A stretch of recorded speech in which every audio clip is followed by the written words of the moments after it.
الفاتحة والقبول والتمام بالرسول إلى حضرة سيدنا الرسول محمد صلى الله عليه وصحبه وسلم ثم إلى حضرة جميع الأقطاب والأوتاد من جميع مشايخنا في الدين جميع بين ماتنا الزواج ممكن الله يغفر لهم يرحمهم ويعلي درجاتهم في الجنة ونعد علينا من بركاتهم وأسرارهم تعلم تذكرة النفع والانتفاع والإفادة والاستفادة والحث على بلا حضرة النبي المصطفى محمد صلى الله عليه وسلم. الفاتحة.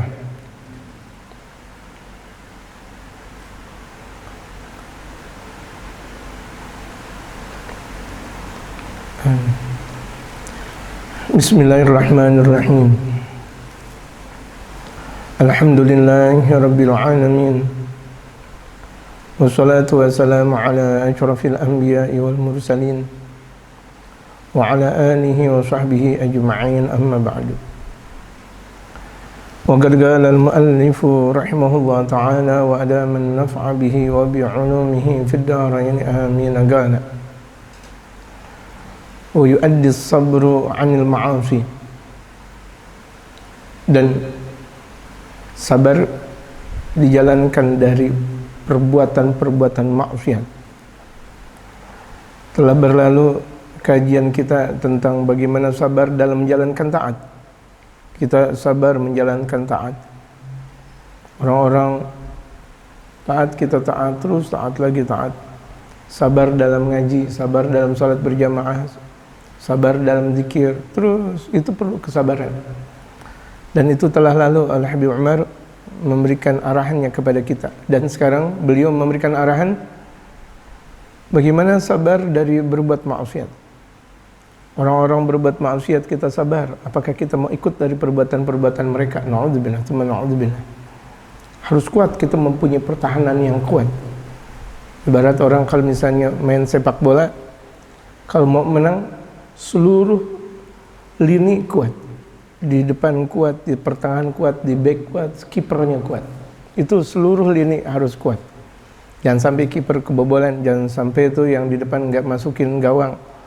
Itu harus ada kekuatan tersendiri, dan itu artinya ada di dalam sikap kepribadian kita sabar. Sabar, sabar, sabar, sabar, sabar. Sabar kita dalam munajat kita kepada Allah. Munajat kita kepada Allah. Sabar. Jangan sampai kita bercurhat kepada orang, jangan capek. Semakin kita curhat sama orang, semakin capek. Kathratut ta'ab, bakal yurisu kathratut ta'ab, dengan mewariskan banyaknya capek, lelah. Kelihatannya sih lega kita udah ngomong sama orang, belum tentu. Karena ketika kita ngomong sama orang bisa jadi tidak ada jalan keluarnya. Tetapi ketika kita ngomong kepada Allah, Allah yang memberikan jalan keluar. وَمَنْ يَتَّقِ اللَّهَ يَجْعَلْ لَهُ مَخْرَجًا. Itu jalan keluar yang datang dari Allah. Siapa yang bertakwa kepada Allah, pasti Allah jadikan buat dia makhraja, jalan keluar. Allah yang memberi. Tapi takwa dulu. Takwa, munajat dulu, taubat dulu, zikir dulu, ngaji dulu, dan sebagainya. Lakukan amal-amal yang saleh. Itu menjauhi dari perbuatan-perbuatan maksiat, itu perlu kesabaran tingkat tinggi. Ila tarki katsirin mimma laysa biharamin, untuk meninggalkan banyak yang itu bukan hal yang haram. Kalau bukan yang haram aja kita tinggalin, bagaimana yang haram? Itu lihat. Ini enggak haram, enggak. Bal mimma laysa bimakruhin, bahkan tidak makruh. Perbuatan tersebut enggak haram, enggak makruh. Tapi kalau misalnya kita lakukan, kayaknya celak deh. Kalau saya mau melakukan kayaknya celak. Enggak haram, enggak makruh, tapi celak. Ya, misal kita banyak kelihatan ngopi-ngopi di luaran, enggak haram, enggak haram, enggak juga pula makruh. Tetapi andaikan kita lakukan, kayaknya pantas enggak kita melakukan seperti itu? Tuh lihat, pantas enggak? Kalau kita melakukan kayak gitu, agama kita bisa berkurang enggak? Kita duduk-duduk di jalanan begitu, iya kan? Duduk di jalanan bukan tujuan untuk dakwah, tapi tujuan untuk apa? Duduk di udah pokoknya terhampar saja di jalanan sambil ngobrol. Kira-kira nih itu bakal membuat muruah kita jatuh atau tidak? membuat agama kita jatuh atau tidak. Kalau misalnya membuat muruah kita jatuh, tinggalin. Menurut agama kita kelihatannya kurang dalam agama kita, tinggalin. Itu lihat, itu bukan haram dan itu juga bukan makruh. Masya Allah, ya kan? Ibu-ibu, misal perempuan-perempuan wabil khusus yang sudah dinikahi, kemudian dilihat dari statusnya itu foto dia terus. Secara tinjauan syariat, kalau misalnya itu memang dia sengaja dan memamerkan aurat, memamerkan atau tidak memamerkan aurat, kalau udah dalam keadaan status yang ada di dalam HP, itu merupakan sistem kesengajaan. Kecuali kalau misalnya dikeluarkan nama orang, di HP orang, itu dia mencuri itu. Jarak pandang, perempuan dicuri fotonya, plek, kemudian ditaruh di media sosial, seperti itu. Itu namanya tidak ada faktor kesengajaan. Ini kalau misalnya HP-nya dia, kemudian ditaruh di DP-nya dia, di statusnya dia, itu udah jelas barang tentu. Di situ mereka para ulama, kalau misalnya dalam mazhab Imam Syafi'i aja mengatakan haram. Kenapa? Muka adalah aurat. Dalam mazhab Imam Syafi'i, Imam Muhammad bin Idris Asy-Syafi'i, itu adalah aurat. Kalau mazhab Imam Abu Hanifah itu tidak menjadi aurat. Kalau misalnya dia mengikuti mazhab Imam Abu Hanifah, tidak menjadi haram. Tapi kan kena makruh. Makruh kena. Tuh lihat. Atau misal kita lihat kelihatannya kita, Masya Allah, di status kita, di media sosial kita sebagai kaum laki-laki contohnya, kita perlihatkan di mana saja kita berada. Kelihatannya memang mungkin tidak haram, tidak juga makruh, tapi kan tidak layak. Dia demen banget bergaya lagi, Masya Allah. Semuanya dia digaya-gayain. Apalagi kalau dia sengaja ngajak moto diri sendiri. Ya, dia moto diri sendiri. Sementara kaum sholihin tidak seperti itu. Kaum sholihin dipoto. Itu juga dipoto biasa-biasa saja. Ini mereka moto sendiri, kemudian ditaruh di dalam statusnya. Kalau kira-kira itu tidak baik, tinggalin. Kira-kira menurut kita, menurut akal kita tidak baik gak? Tidak baik, tinggalin. Kalau misalnya yang seperti itu, arena-arena dakwah yang diungkap di media-media sosial kita, di status kita dan sebagainya, dakwah. Bukan untuk pelesiran kita pribadi. Lagi ke Bandung, lagi ke Jogja, lagi ke Surabaya, lagi ke Medan, lagi ke Jakarta, lagi ke Ujung Pandang, lagi ke mana semuanya. Masya Allah. Betul. Ujung Pandang. Masih ada Ujung Pandang? Udah nggak ada. Ya. Namanya apa sekarang? Namanya sekarang apa? Makassar. Ya, namanya Makassar. Dan zaman dulu namanya Ujung Pandang. Itu kalau misalnya kira-kira haram tidak, makruh tidak, tapi mimma laysa bimakruhin fi syar'i, bahkan tidak menjadi makruh dalam syariat.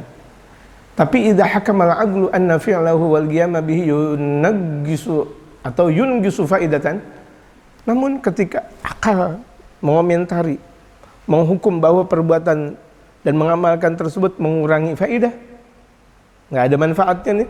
Kan kita tuh biasa laki dan perempuan selfie, nggak ada manfaatnya. Nggak ada manfaatnya. Apalagi kalau misalnya banyak kita lihat, ya Allah, sehari-harinya dia ngopi di luaran, dia ngeteh di luaran, kan nggak ada manfaatnya.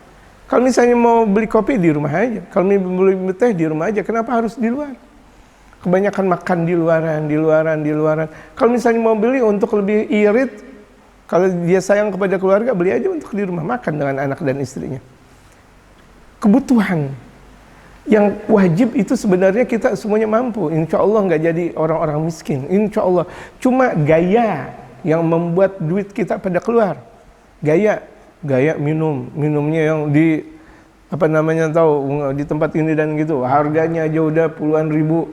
Coba dia beli kopi biasa, untuk 1 bulan.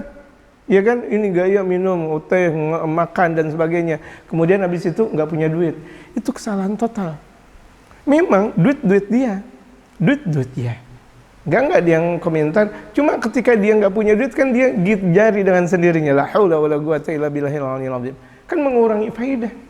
Yang bisa jadi nanti jatuhnya haram-haram juga kalau begitu jadinya. Walaupun tuh awalnya cuma sekali, nanti kan ada yang kedua kali. Udah kebiasaan ngopi di luar, minum di luar, makan di luar, ngobrol santai, Masya Allah, luar biasa. Laki dan perempuan menjadi satu perbincangan yang tidak ada manfaatnya. Hatta urusan kerja bukan seperti itu. Ini di sana dan di sini, di sana dan di sini, di sana dan di sini. Akhirnya andaikan duitnya banyak, andaikan gajiannya besar, nggak ada manfaatnya. Besar, nggak ada manfaatnya. Dan apakah Allah ridha? Harusnya kita paham.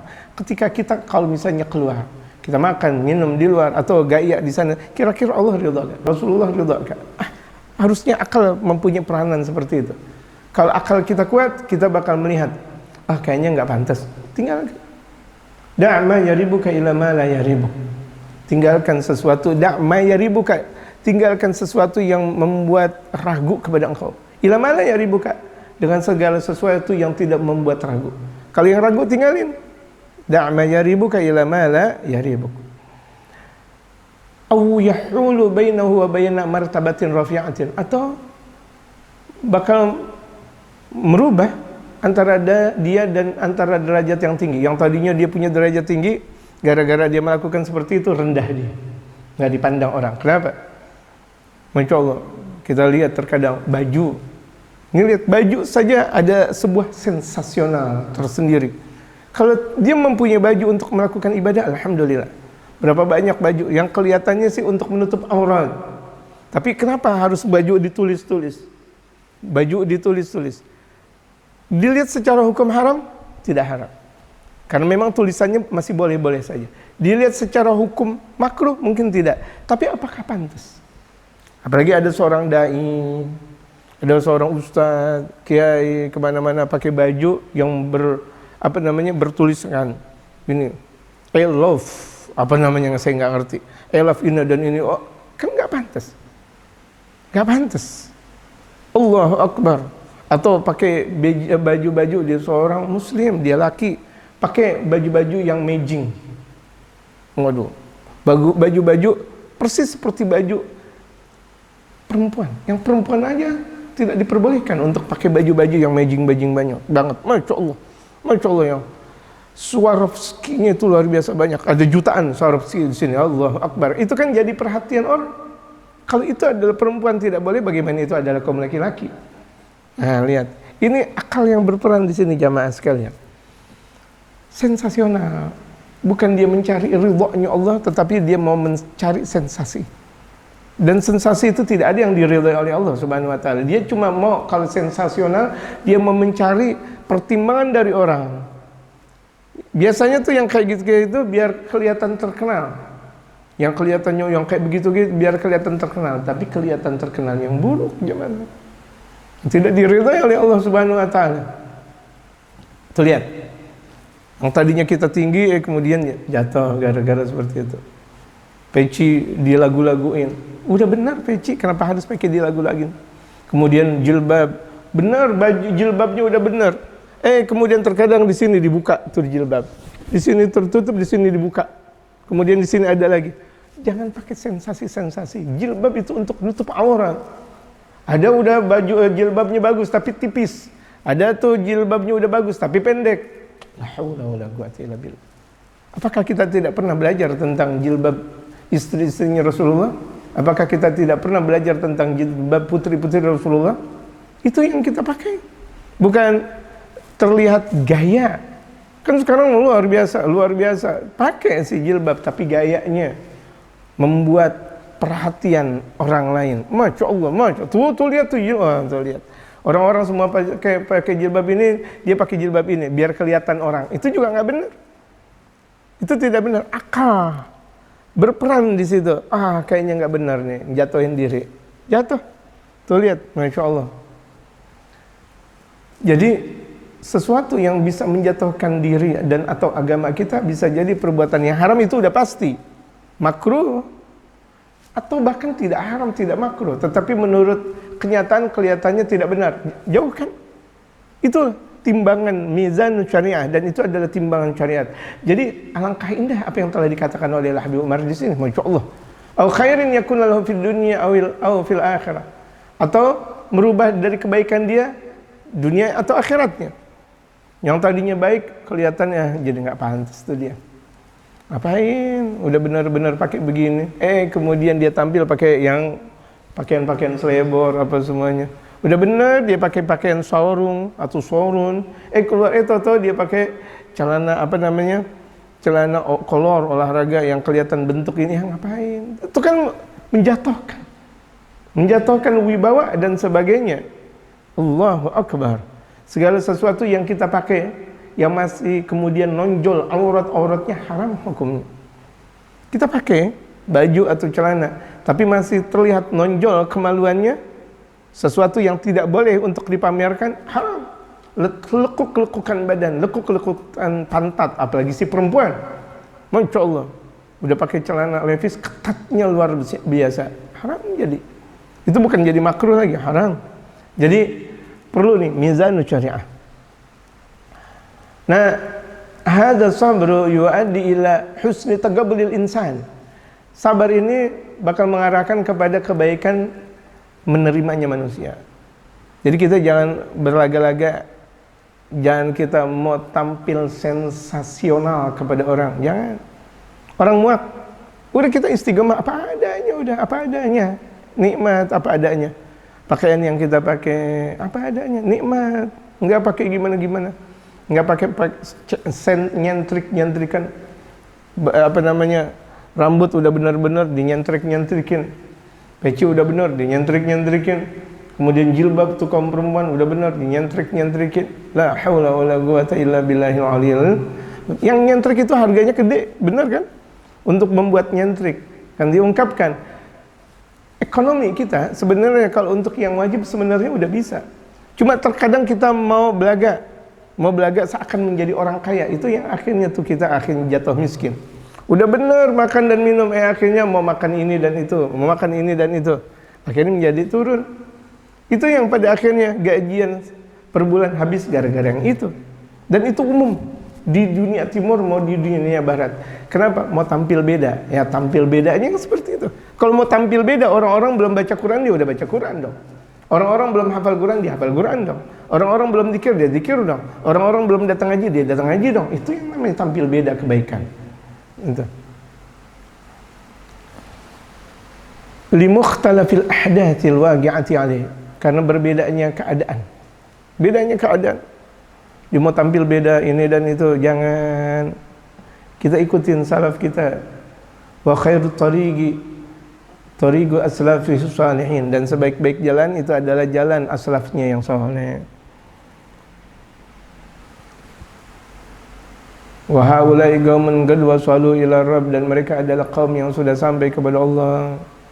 Seringkali Sayyidina Imam Syekh Abu Bakar bin Salim berkata, dan diungkapkan oleh Imam Al-Haddad zaman setelah Imam Syekh Abu Bakar bin Salim jauh, diungkapkan lagi oleh Imam Al-Haddad, mereka salafuna masyaallah.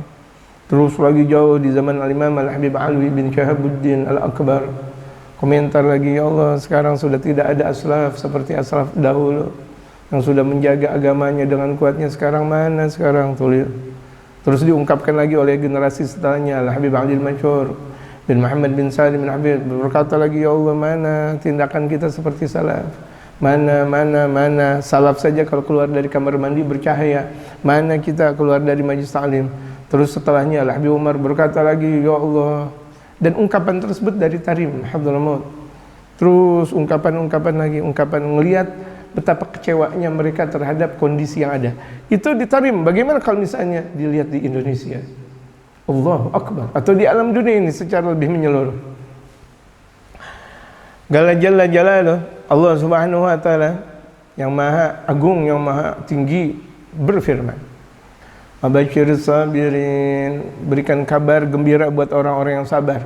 Berikan kabar gembira yang sabar, orang-orang yang sabar. Karena orang-orang yang sabar itu capek, tapi bakal membuahkan hasil. Tidak ada orang mau sukses tanpa ada sebuah kesabaran. Orang mau cari dunia saja sabarnya banyak. Lihat, orang mau cari dunia sabarnya banyak. Terkadang tuh kita lihat, kita baru pulang dakwah, kita baru pulang ceramah dan sebagainya, ngaji atau ziarah dan sebagainya, jam 2, jam 3, di mana kita baru pulang, mereka keluar dari rumahnya dengan bersepeda, dengan motor, dengan mobil untuk cari duit ke pasar, ke sana ke sini. Itu mereka mau mencari duit saja penuh dengan kesabaran. Ya kan? Itu untuk mendapatkan hasil yang pendek, dunia namanya. Kita mau mendapatkan hasil yang panjang tapi tidak ada kesabaran, kan lucu. Sementara mereka mau mendapatkan dunia penuh dengan capek lagi, dari rumah ngontrak sampai punya rumah, sampai kontrakannya banyak. Capek karena kesabaran. Kita mau mendapatkan dunia tapi nggak mau sabar, kan lucu. Gitu. Orang-orang kafir tuh lihat, dia mengorbankan hartanya, semuanya yang mereka korbankan untuk mendapatkan yang lebih besar lagi. Kita perjalanan menuju akhirat, mau diridhai oleh Allah, nggak ada rasa sabarnya, kan lucu kalau begitu jadinya. Abasyiris sabirin, makanya Allah berfirman, berikan kabar kepada mereka orang-orang yang sabar, kabar gembira. Kalau misalnya ada di pesantren-pesantren, kadang ada kabar gembira yang diartikan beda dari santri. Kabar gembira, besok hafalan, gitu. Padahal itu kabar gembira. Kenapa? Biar bisa hafal dia. Biar dia biasa hafal, biar dia pintar, dia bisa cerdas. Orang dalam salah satu hadis Rasulullah, man hafidha arba'ina min ahadithi atau min qawli atau kama qala Nabi Mustafa Muhammad sallallahu alaihi wasallam min kalami, barang siapa yang hafal 40 hadis dari ucapan-ucapanku, dakhala jannah, dia bakal masuk ke dalam surga. Dalam satu riwayat, dia aman dari adab kubur. Amina min adabil qabr. Itu dia aman dari adab kubur. Itu 40 hadis. Makanya ada Arba'in An-Nawawiyah.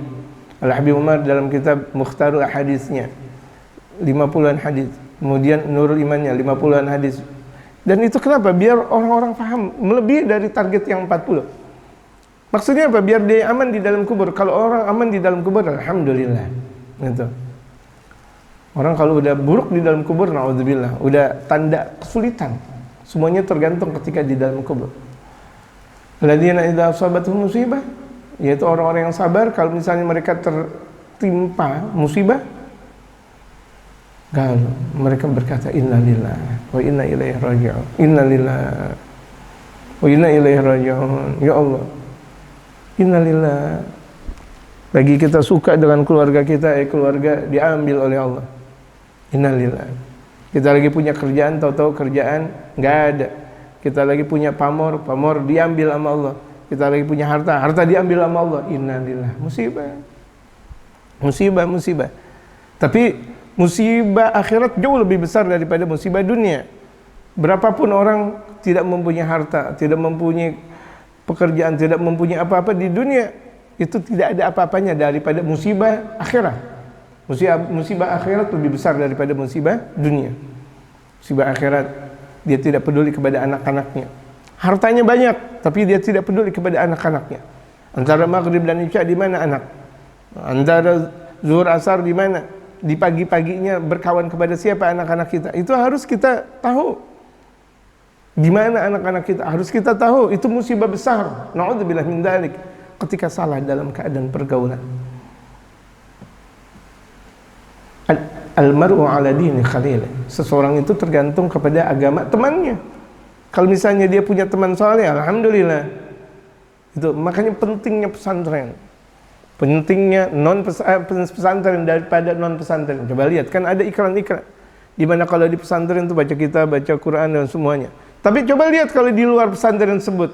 Oh, anak-anak kecil semuanya dalam salah satu kebahasaan bererot semuanya pada main HP. Bererot, Masya Allah. Satu soft, bahkan bisa 5 soft semuanya main HP. Plok.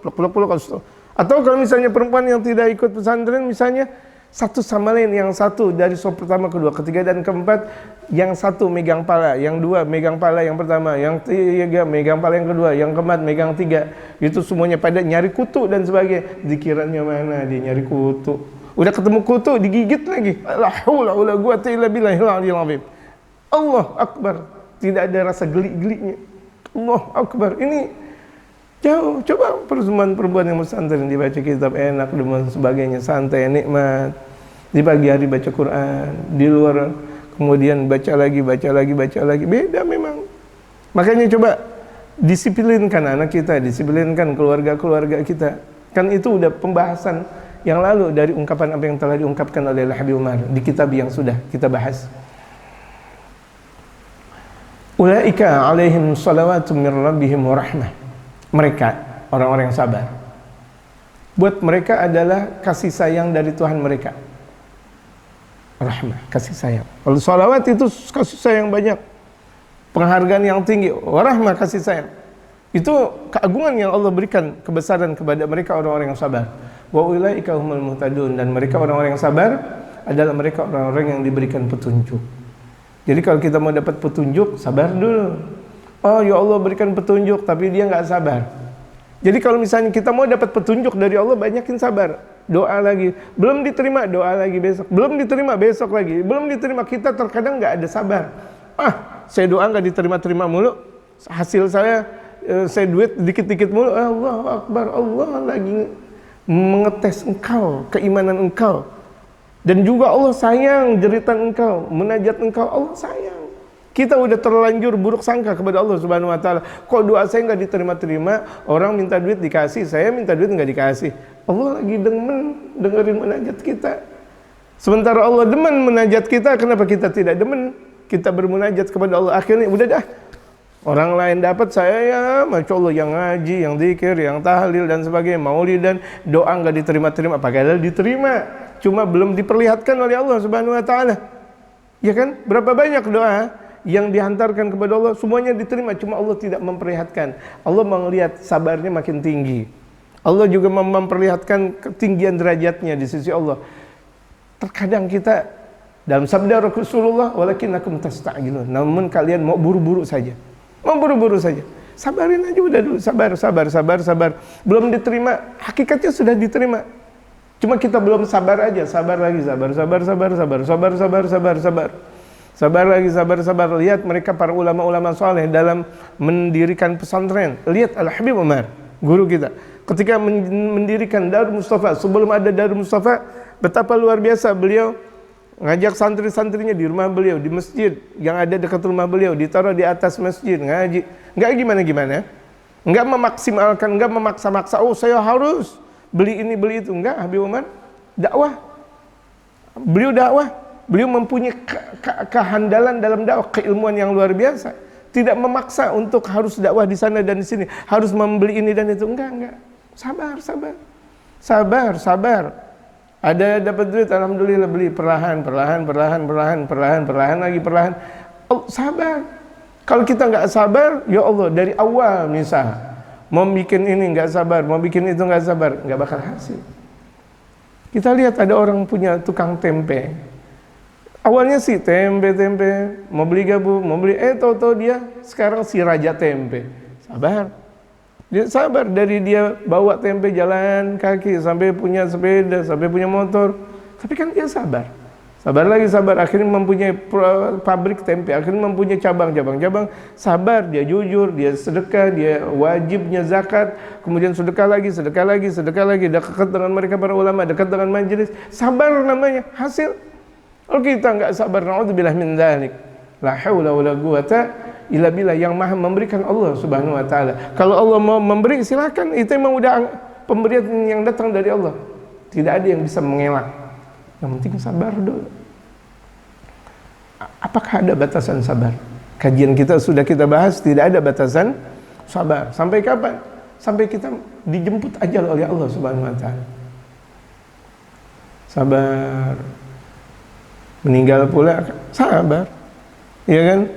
Enggak orang meninggal tahu-tahu langsung disolatin. Enggak. Diperbaiki dulu, dibersihin dulu, dibacain Quran, zikir, tahlil. Kemudian kira-kira udah pantas untuk dimandikan. Setelah itu dikafankan, setelah itu disolatkan. Kan enggak langsung disolatkan. Sabar. Mau kemana emang? Orang baru meninggal tahu-tahu langsung disolatkan. Sabar. Berapa banyak orang, ya Allah, meninggal ba'da zuhur, meninggal jam 2, jam 4 udah dikuburin. Bagaimana? Enggak sabaran dia. Enggak sabar, padahal itu waktu-waktu untuk didoakan sang jenazah dengan banyaknya. Didoakan, dilembutkan. dikasih minyak wangi, dikasih bukhur. Tuh ketika banyaknya pendoa untuk mendoakan jenazah yang model seperti itu, dengan banyak-banyaknya doa yang tadinya tuh jenazah punya banyak dosa, bisa Allah ampunin dosanya lantaran doa-doa dari anak dan keluarga handai tolan dan sebagainya. Gitu. Ini pada nggak sabar. Apalagi kalau misalnya meninggalnya habis maghrib, habis isya dikuburin. Kenapa? Waduh, capek nemenin jenazah. Ya Allah, padahal itu adalah jenazah orang tuanya. Dulu orang tuanya ketika dia sakit, ketika dia bayi, nggak capek memelihara anak bayi tersebut. Na'udzubillah min dzalik. Padahal di situ waktu-waktunya berbakti kepada orang tua. Sebelum dikubur, berbakti di situ, perbanyak doa. Nggak sabaran sih. Lantaran nggak punya ilmu. Makanya orang yang punya ilmu punya banyak sabar. Untuk mendapatkan ilmu itu berkali-kali dia baca, berkali-kali dia baca, paham. Berkali-kali lagi, berkali takrarul ilm, berkali-kali dia membaca baru paham. Orang bisa jadi kalau sekali dia baca nggak paham, 2 kali bisa jadi belum paham. Tapi kalau sudah berkali-kali, oh paham. Nah, berarti orang yang punya dapat ilmu, orang yang sabar. Mereka para ulama-ulama saleh, mereka sabar. Kenapa? Dari ngajinya aja capek. Dari satu kitab diulang-ulang lagi, baca, hafal, paham. Bukan cuma sekedar tahu, bukan cuma sekedar tahu doang, tapi paham betul-betul. Al-idrak wal fahmu, itulah yang disebut dengan ilmu. Al-idrak, dia tahu, wal fahmu, dia paham. Kalau cuma sekedar tahu saja nggak paham ya sama aja bohong. Betul paham, gitu. Capek kan baca kitab. Kalau baca kitab berkali-kali aja banyak orang nggak mampu, berarti nggak sabar. Ya Allah, belum lagi digenjot lagi dengan kesolehan.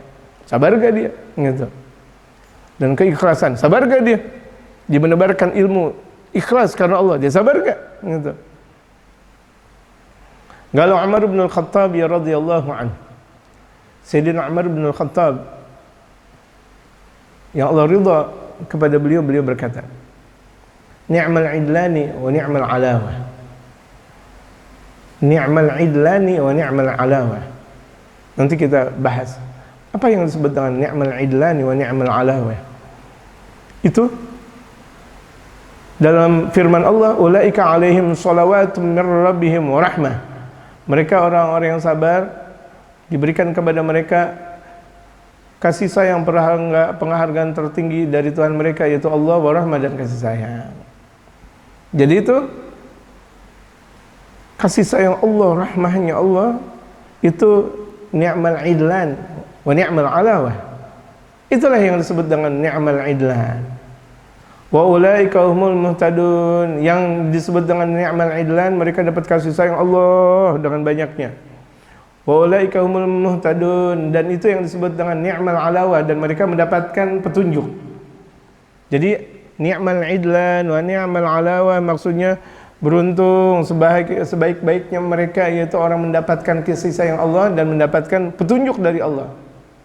Ni'mal idlan wa ni'mal alawah. As-salawatu wal rahmatu wal hidayah. Salawat, kasih sayang, wal hidayah, dan mendapatkan petunjuk. Itu ni'mal idlan, salawat dan rahmah, kemudian al-alawah itu adalah hidayah. Kullu halis sabirin, semuanya diperuntukkan buat mereka orang-orang yang sabar. Sabar.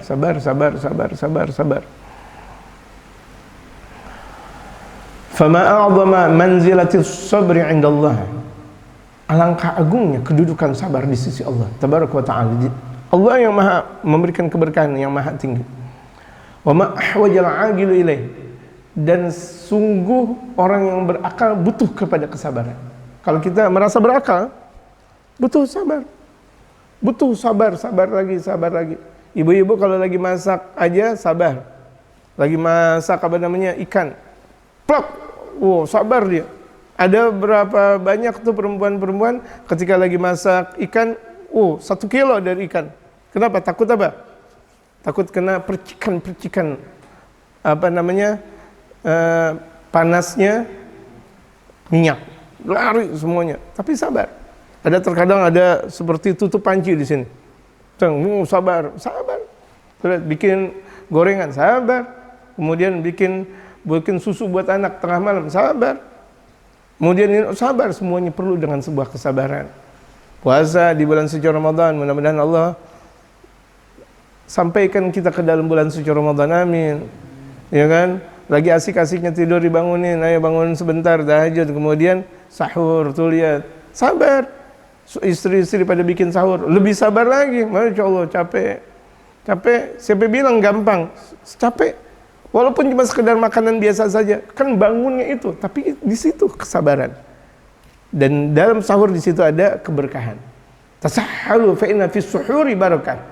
Tasahur, sahurlah kalian, karena sesungguhnya fis suhur, dalam makanan sahur itu ada keberkahan yang banyak. Sabar, sabar.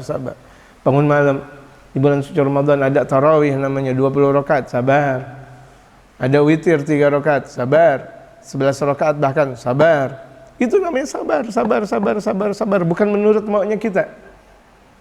Dan itulah ketika orang sudah sabar, ada sebuah kenikmatan tersedikit yang tersendiri. Ya Allah, ada anak-anak di usia remaja, dia sudah berpisah dengan orang tuanya. Sementara ini ada anak dari kecil sampai remaja, sampai udah dewasa, sampai bahkan nikah masih sama orang tuanya. Beda. Dari masa pra-remaja sampai dewasa, dia udah mencari ilmu di luar sana, menjauh dari orang tuanya. Dengan orang tuanya melulu, beda. Alam pikirannya pun berbeda. Apapun yang dalam prosesnya semuanya berbeda. Coba lihat orang-orang yang mencari ilmu, anak-anak kita, keluarga kita yang pesantren di mana dan di mana, masya Allah. Yang di mana kalau misalnya nyuci biasa dicuci sama orang tuanya, ini nyuci sendiri, masya Allah. Lagi pusing, terasa ya Allah puyeng, jauh dari orang tua, Allahu Akbar. Nggak punya duit dan sebagainya, Allahu Akbar dan sebagainya, dan ini dan itu. Dewasa sebelum dewasa. Dewasa sebelum dewasa. Udah ada kedewasaan tersendiri. Plak. Dia mampu untuk nanti pada akhirnya bersaing di dunia yang nyata. Itulah santri. Itulah orang mencari ilmu jauh dari keluarganya. Gitu. Mudah-mudahan Allah siapkan generasi-generasi kita yang mumpuni, generasi mereka kaum solehin yang mumpuni. Amin ya rabbal alamin. Yang mudah-mudahan Islam akan jaya dan bakal tampil dari seluruh dunia. Amin ya rabbal alamin. Ya, menjadi panglima, menjadi prajurit-prajuritnya Al-Habib Umar dan prajuritnya mereka kaum solehin. Amin ya rabbal alamin ya Allah. Tapi kan itu butuh kesabaran. Jauh melewati gunung, melewati lautan, melewati segala-galanya. Sabar. Tuh lihat gitu. Mereka yang bakal sukses. Mereka yang sukses. Gitu. Apakah kesuksesan kemudian kita tangisi? Kan nggak perlu kita tangisi. Nah, itulah yang disebut akhirnya sabar. Sabar. Gitu. Jangan ada ungkapan ketika kita naruh anak kita di pesantren sana, kemudian kita buang. Banyak bahasa yang saya buang nih kamu, gitu. Buang, jangan. Saya taruh engkau di tempat terindah sana.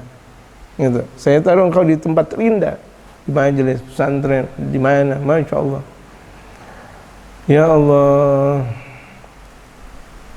Itulah di antara tradisi mereka para as-salafun as-salihun. Ulama-ulama as-salaf kita udah mulai gede sedikit, agak menjauh dari orang tuanya. Maksudnya apa? Suruh ngaji di luar. Nanti kalau udah hasil balik lagi ke rumah. Gitu. Udah tradisi. Maksudnya apa? Untuk membina mereka. Kalau dari masih kecil tidak bisa diterpa, bagaimana nanti ketika akan besarnya? Yang pada akhirnya meminta terus kepada orang tua. Bu, Pak, Bu, Pak. Karena tidak terdidik. Tidak mandiri. Pak, Bu, Pak. Tapi coba lihat anak-anak yang sudah terdidik. Andaikan dia butuh, malu dia untuk berkata seperti itu. Malu. Kenapa? Sudah biasa terdidik. Biar ibaratnya aku tidur di pos ronda daripada aku mengatakan kepada orang tua nggak punya duit. Sampai seperti itu tuh, lihat. Sudah terdidik. Pola semuanya sudah Allahu Akbar. Di masa kecil dibangunkan di waktu subuh. Di mana di rumah susah dibangunin, di pesantren mau tidak mau dia bangun. Dibangunin. Kemudian mukanya disiram dengan air. Itu lantaran sayang.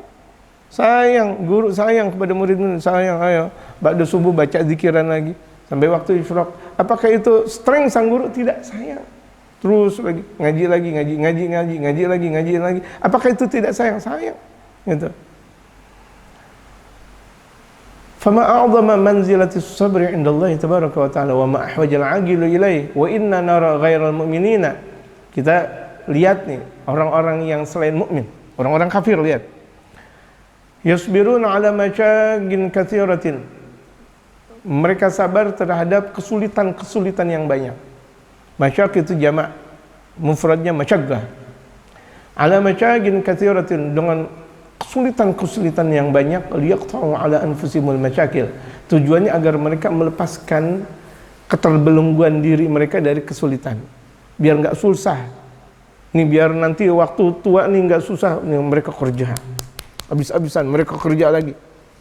Biar nanti di waktu tua saya udah punya ini dan itu, mempunyai rumah di dalamnya mobil, ada mobil, ada motor ada, sepeda ada yang membantu ini masak dan sebagainya.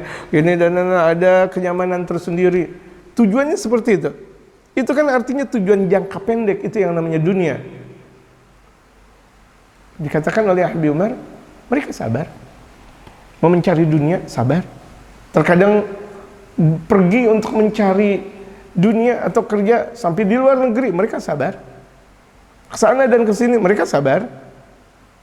Waliyatawassalu ilal aghradil faniyah. Tujuannya, mereka orang-orang kafir untuk menyambungkan tujuan yang fana, untuk mendapatkan dunia, untuk mau dapat istana, untuk mau mendapatkan keagungan, untuk mendapatkan harta, untuk mendapatkan wanita, kedudukan dan sebagainya. Itu mereka untuk mendapatkan itu.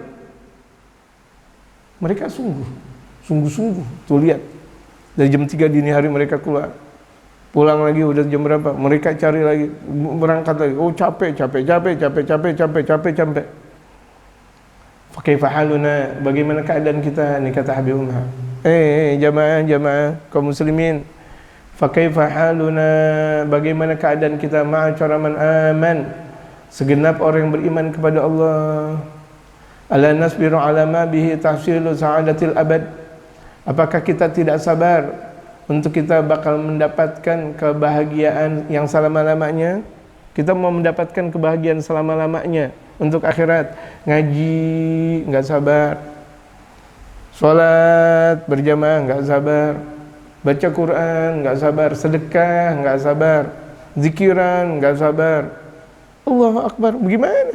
Kalau yang itu tujuannya untuk akhirat jangka panjang yang selama-lamanya. Mereka mau dapetin dunia yang segelintir dunia, sesaat dunia, mereka capek. Kenapa kita, hai orang-orang yang beriman, gak mau capek di hadapan Allah? Dan tujuan kita selama-lamanya, bukan di dunia toh, selama-lamanya. Kan gak ada bandingannya. Sementara mereka orang-orang kafir mau mendapatkan dunia toh. Paling mereka kalau misalnya kerja sampai akhir 50-60 tahun, di mana batasan mereka selesai kerja, pensiun, umur berapa pensiun? Iya, 56, 57, ada yang mungkin 60, sementara dia umurnya sampai 90 tahun, 40 tahun. Itu pun kalau sampai, berapa banyak orang yang habis pensiun meninggal dunia, emang udah kecapean dia. Habis pensiun meninggal dunia, Masya Allah, baru dapat duit pensiun, Masya Allah. Bahkan terkadang orang belum pensiun, belum mendapatkan hasil karyanya udah meninggal. Tapi ini kan kita dunia dan akhirat. Karya kita untuk karya akhirat, hasilnya untuk akhirat. Masya Allah, ngaji kita, kelihatan ngaji sebentar, santai, tapi akhirat. Zikiran kita, bersedekah kita, dekat dengan sesama muslim. Kita agungkan mereka, para ulama-ulama saleh. Itu kan buat akhirat. Kita nggak paham di situ. Kita tidak paham bahwa akhirat kita selama-lamanya. Andaikan diambil umur, kaum muslimin pendek, husnul khatimah panjang, husnul khatimah. Itulah keagungan mereka kaum-kaum yang beriman kepada Allah. Kalau semuanya ditujukan dan niatkan hanya ikhlas karena Allah Subhanahu wa taala. Sabar. Kuncinya sabar. Gitu. Miftahus sa'adah, kunci kebahagiaan as-sabar. Sabar. Miftahus sa'adati sabar. Kunci dari kebahagiaan itu adalah sabar. Orang yang tadinya tidak hafal, kalau dia membaca melulu, dia hafal melulu, hafal insya Allah. Tapi harus dilatih kesabaran. Sebodoh-bodohnya orang, kalau dia mengulang-ulang, tapi kan itu butuh dengan kesabaran. Kalau saya punya guru Al-Habib Alil Masyhur, bagaimana kalian semuanya? Dulu kan nggak ada HP-an. Kalau engkau mendapatkan surat pertama dari si dia, Masya Allah. Surat pertama dari si dia. Apalagi ucapannya itu adalah gobul, terima, Masya Allah. Dulu kan anak-anak tempo dulu, pesantren tempo dulu, ngirim surat ke pacarnya, Assalamualaikum warahmatullahi wabarakatuh. Alhamdulillah, wassalatu wassalamu ala rasulillah Muhammad ibn Abdillah. Anak hebu. Udah gitu doang. Dijawab sama tuh perempuan, jawabannya banyak. Kata Habib Ali Masyhur ini, hatta jawabannya ada 10 lembar. Insya Allah ente hafal.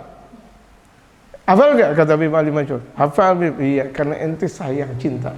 Ente juga sama Al-Quran gitu. Coba kalau ente cinta sama Al-Quran. Kalau itu ada datang dari manusia, intinya kan qabul, terima. Iya bang, ini juga bang. Masya Allah. Ana uhibbuk. Masya Allah. Ayuban, ana uhibbuk. Luar biasa. Padahal intinya di situ, tapi itu banyak banget tuh perempuan. Masya Allah, sampai satu buku hafal. Masya Allah, satu buku hafal. Karena apa? Ada satu kesabaran yang ada di dalam dirinya untuk menanti, dan ada satu kesemangatan dari buah sabar yang namanya cinta. Orang kalau udah sabar, cinta nanti. Ini kalau kita sabar ngaji, kita bakal cinta ngaji. Kita sabar ngaji lagi ngaji, cinta. Kita baca Quran, baca, cinta. Kita sholat itu yang banyak. Yang penting banyak aja dulu sholawat. Cinta kepada Rasulullah, dan Rasulullah bakal cinta kepada kalian. Amin. Tawasul yang banyak. Kepada guru-guru kita, kaum sholihin, mereka bakal cinta kepada kalian. Dan bahkan di dalam hati mereka ada kita. Di dalam hati kita. Kalau di dalam hati kita ada guru kita, itu hal yang biasa. Di dalam hati kita ada guru-guru kita, itu hal yang biasa. Tapi kalau di dalam hati guru kita ada kita, itu adalah hal yang sangat luar biasa. Tapi itu semuanya digapai dengan sebuah kesabaran. Ala nasbiru ala ma bihi tahsilu sa'adatil abad. Apakah kita tidak sabar dalam mendapatkan hasil kebahagiaan yang selama-lamanya, wa kifayatu syururin, dan untuk menyetop keburukan la nihayata laha, yang tidak ada batasannya. Buruk, syurur, stop, tinggalkan keburukan. Karena keburukan nggak ada batasannya. Udah mulai sekarang, jangan sampai nunda. Nanti dah kalau saya udah 40 tahun, jangan. Kalau misalnya saya udah 40 tahun saya ngaji, pokoknya saya bakal tinggalin teman-teman yang nggak benar. Sekarang aja, kenapa harus ditunda? Sekarang, karena keburukan tidak ada akhirnya. Kita belum menyetop dari perbuatan maksiat. Besok ada lagi. Stop makanya. Stop dengan kekuatan taubat. Stop dengan kekuatan yang ada di dalam niatan kita yang sangat tinggi kepada Allah. Waffaqanallahu li husnis sabri. Mudah-mudahan kita diberikan oleh Allah kebaikan untuk mendapatkan kebaikan sabar. Sabar ada baiknya. Kalau cuma sekedar sabar, bisa jadi semua orang sabar, tapi keindahan sabar ini kita. Sampai kita mendapatkan duka, orang nggak tahu. Itu indah sekali. Banyak sekali mereka para ulama nggak punya duit, tapi orang nggak tahu bahwa dia nggak punya duit. Banyak mereka kaum orang soleh nggak makan, tapi nggak tahu bahwa mereka nggak makan. Indah sekali sabarnya mereka. Sampai orang nggak tahu, tetangganya nggak tahu, teman dekat nggak tahu bahwa dia lagi nggak makan. Teman dekat nggak tahu bahwa dianya lagi pailit atau lagi miskin. Saking ditutup-tutupin. Kenapa? Sabar. Itu indahnya sebuah kesabaran. Kita terkadang katanya sabar, tapi makan sama tempe doang, ngomong-ngomong sama tetangga, ngomong sana dan sini. Kita mau makan sama ini doang, ngomong-ngomong, nggak sabar namanya. Selagi ente ngomong berarti nggak sabar. Enggak, saya sabar banget. Sabar kok. Sabar nggak ngomong, nggak perlu ngomong. Itu hakikat sabar. Saya sabar, saya ikhlas banget. Kalau orang ikhlas nggak perlu diungkapin. Orang sabar nggak perlu diungkapkan bahwa saya adalah sabar. Sementara gunung tidak pernah mengatakan bahwa adalah saya gunung. Lautan tidak pernah mengatakan saya adalah lautan. Orang udah tahu bahwa keagungan, besarnya gunung, dalamnya lautan, orang udah tahu gitu. Waffaqanallahu li husnis sabri wal iltizam, dan semoga kita diberikan taufik oleh Allah untuk mendapatkan keindahan sabar dan selalu untuk merutinitaskannya.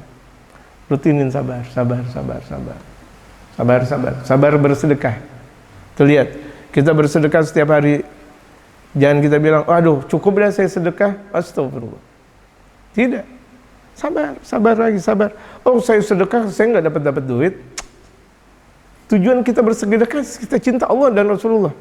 Sementara Sayyidatuna Khadijatul Kubra dari kaya berdakwah untuk Rasulullah sampai miskin.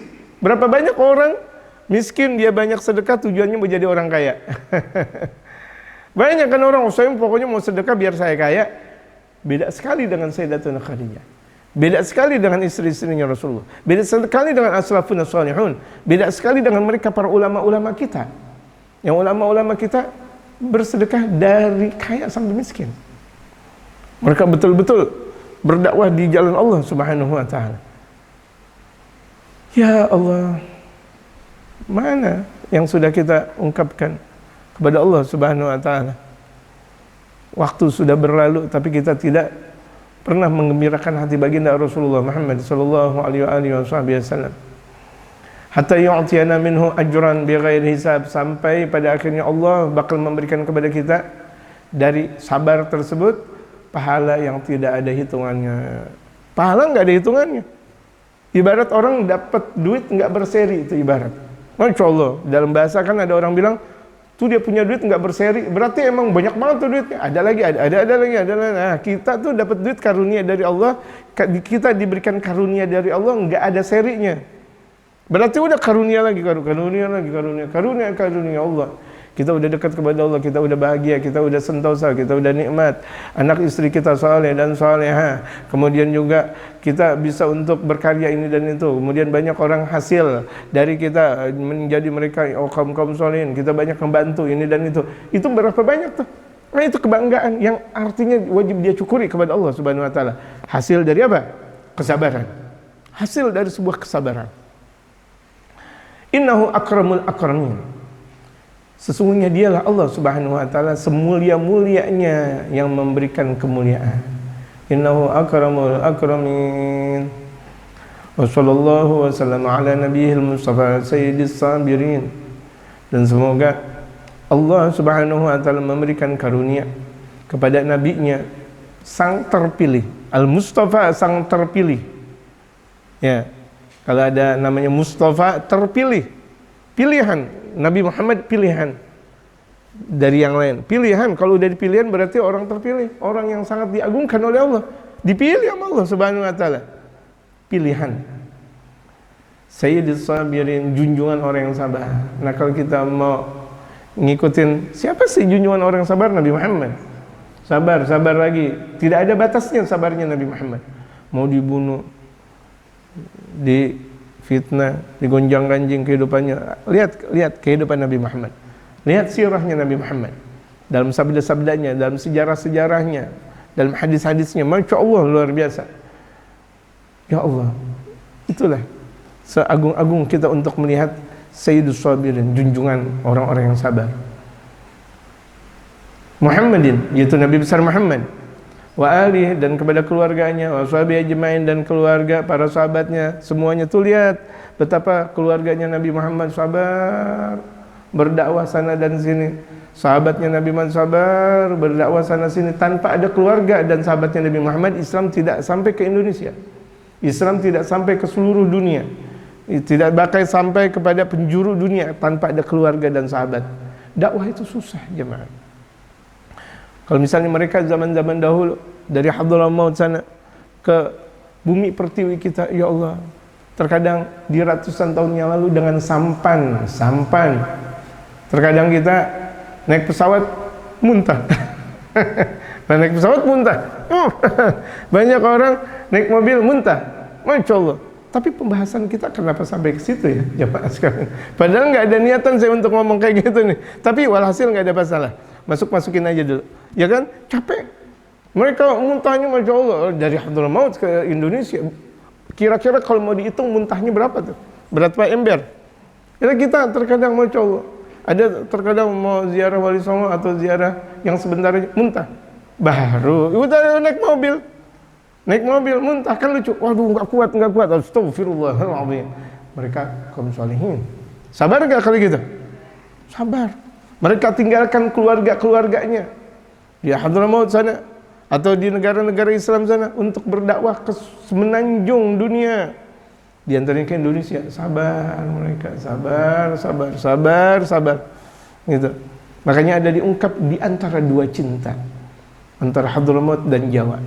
Di antara dua cinta. Jadi itu beliau berdakwah bukan karena mereka tinggalkan begitu saja, mereka juga kangen. Walaupun negara mereka padang pasir, mereka tetap ingat, ya Allah kapan mau ke padang pasir lagi? Karena kampungnya mereka. Gitu. Siapa bilang orang-orang yang sudah berdakwah di mana sampai mempunyai anak, keturunan, istri dan sebagainya nggak kangen dengan kampung halamannya. Bahkan tidak banyak mereka mengatakan biar saya meninggal di kampung halaman saya lagi dah. Misalnya di Hadramaut dan sebagainya. Tapi berapa banyak mereka tinggal dakwah di Indonesia, akhirnya mereka meninggal di Indonesia. Sabar tuh lihat. Sabar. Dan kita diibaratkan orang-orang Ansar, orang-orang yang menolong mereka, cintai mereka, keluarganya Rasulullah, sahabat-sahabat Rasulullah. Bagaikan ketika hijrahnya Rasulullah dengan kaum Muhajirin, dan di situ dicintai betul oleh mereka kaum Ansar. Dan kita orang-orang Indonesianya, orang-orang warga negara Indonesia aslinya, cintai mereka, ajak mereka, temui dakwah mereka, bekerja sama dakwah dengan mereka. Ini ada sebuah keselarasan. Yang ini sudah terjadi di zaman-zaman dahulu. Zaman-zaman Wali Songo kita semuanya ada sebuah keselarasan dari orang Hadramaut asli, yaitu mereka para Wali Songo dengan Sunan Kalijaga dan Sunan Muria-nya itu orang Jawa. Dan sebagian mereka orang-orang Jawa yang ada.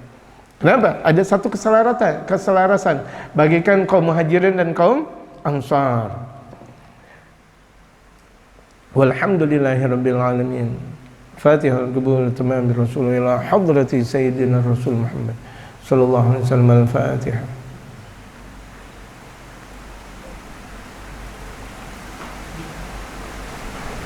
Alhamdulillahil ghafuri lil 'abdi dzil ghururi wal farti fil umuri wa hamagatil huburi. Wassalatullah dawama wa salamuhu tamama ala man yaji imama wa li anbiya khitama wa ala al-alil kirami wa sahbi kan nujumi fi qudwatil marami lil urbi wal a'jami. Ya Rabbana a'tarafna bi annana aqtarafna wa innana asrafna wa ala nadha ashrafna fatum alayna tawbah taghsil kull hawba واستر لنا العورات وآمن الروعات واغفر لوالدينا ربي ومولودينا والأهل والإخوان وسائر الخلان وكل ذي محبة أو جيرة أو صحبة والمسلمين أجمع آمين ربي أسمع فضلا وجودا من نال باكتساب منا بالمصطفى الرسول نحظى بكل سول.